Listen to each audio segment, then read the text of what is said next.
What's going on YouTube? It's your boy camATL. Shout out to the DFS squad. Shout out to everybody watching this video right now. Drop a like down below because I already know you're gonna love it. Subscribe to the channel if you haven't already. Make sure you drop a like, drop a comment anything down in the comment section, and make sure you're subscribed to the channel to enter your name into the $50 giveaway that I do every single week on this channel. Hit up the website, greenlightdfs.com. We provide for DraftKings, FanDuel. You get lineups for DraftKings, FanDuel, and Yahoo with the daily packages, all right? As well as DK MLB Showdown every single day, all right?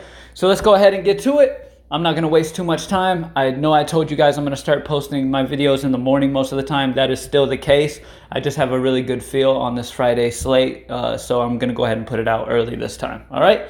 Starting off at pitcher Julio Teheran. Absolutely love my boy Julio here. He's at home in Atlanta going against the Miami Marlins. This Miami team is full of right-handed bats, and Julio has been exceptional versus right-handed bats. We all know he struggles versus lefties, but he is very solid, very, very solid versus right-handed pitching. Okay, if you look at just his splits versus righties, you think he's a great pitcher. But then you see his lefties. He's been doing better this year, but still, throughout his career, he's been very solid versus righties, struggled versus lefties. There are not many lefties in this Miami offense, and Miami's offense is already not good. I expect Atlanta to put up some runs against Yamamoto, so I definitely love his run support as well. For Julio Teheran, only 6'6", I absolutely love him. And to pair him up, the big dog I want to pair him up with is Jacob deGrom at 11-3.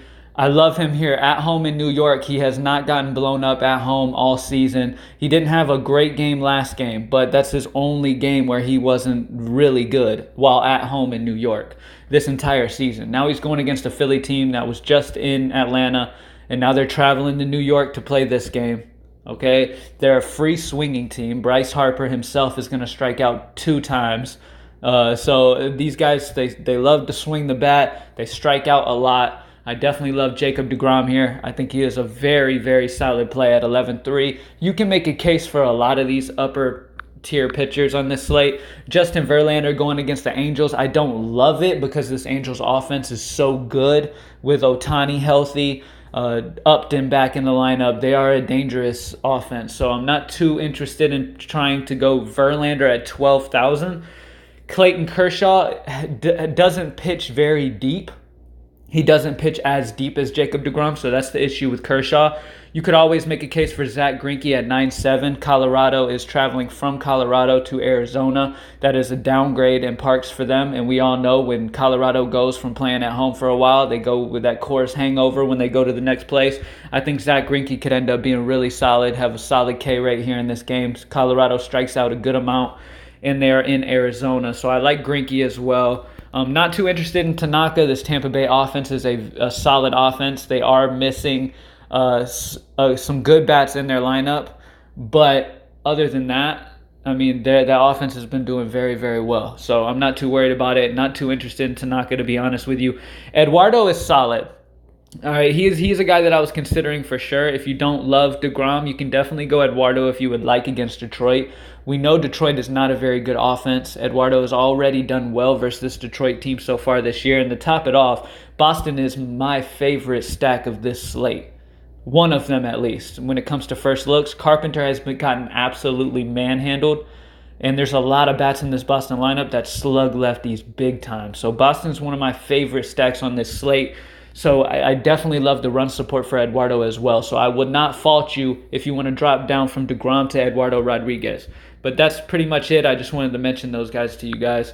Next up, bats. Chris Davis. We know the type of power this dude has, especially versus lefties. And I just love the price at 3.8.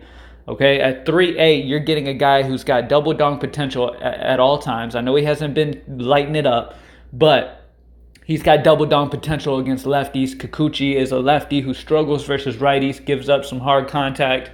I love Chris Davis here with the righty-lefty matchup at only 3.8.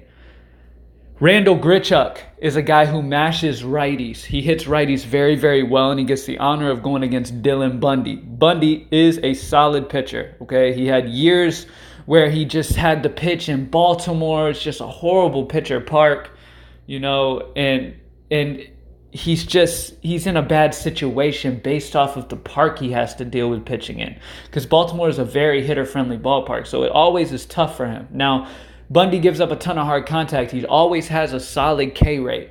But Randall Grichuk, if he gets a hold of one of these, it's going to leave the ballpark. I love him for a home run, his home run chances here in this one. And again, you're getting a guy with good home run chances at 3.8 who's been hitting the ball well. So Randall Grichuk at home going against Dylan Bundy, who gives up a ton of hard contact. Definitely love that at only 3.8. And then my favorite bat on the entire slate, JD Martinez. I think he's going to absolutely dominate here at 4.8. The last couple games, he's had some down games. I'm expecting a big bounce back from him in this one, okay? A big bounce back in this one. He mashes lefties, and Carpenter is absolute garbage. He is the gas can on this slate that you want to full stack against, okay? Boston is going to dominate. Absolutely love Boston's offense. JD Martinez, Mookie Betts, even Devers, because Carpenter struggles versus lefties and righties. Okay, so he's bad versus both, so don't discriminate because he's lefty.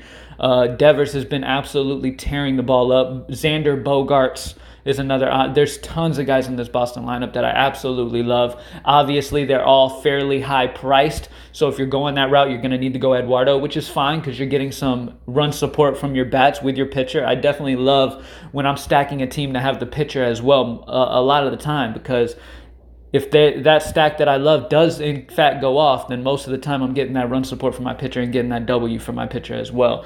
And Eduardo's a guy who can K guys for sure. So this is the high five so far, the first look. Obviously, things could change as the day goes on. We do some more research on it. But as of right now, this is the high five. I definitely love these guys. We've got a few guys under 4K that have good home run shots with them. Chris Davis dominates lefties. Randall Grichuk smacks righties. And Bundy gives up some incredible hard contact. We know he's very home run prone. And then JD Martinez dominates lefties. Absolutely love JD. Another guy that I definitely like, that I'm totally fine with, but I figured a lot of people might not. This is GPP, okay? Soler, okay? Soler, however you say his name. Let's call him Soler because I like the way it sounds more. It could be the real way you say it. It could not, but I like Soler. Sounds good. But Soler is a very big power hitter. He's got tremendous upside.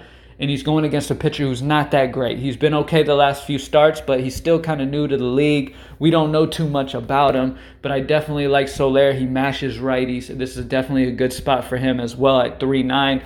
The ownership will not be there for him, but I definitely like him here in this one. All right, as a GPP though, this is not a cash game guy to play, but for GPP, I definitely like him. But for our high five, I like Grichuk, Chris Davis, JD Martinez, and Julio Teheran and Jacob deGrom or Eduardo Rodriguez. I'm totally fine with that as well. Zach Greinke and GPPs at home in Arizona going against Colorado. That Coors hangover. I think Greinke is going to be a very solid play for GPPs today. And that's about it, guys. That's it. If you want to contact me in any way, hit me up on Twitter at cam_ATL. Go to greenlightdfs.com, join the squad, and let's keep killing it.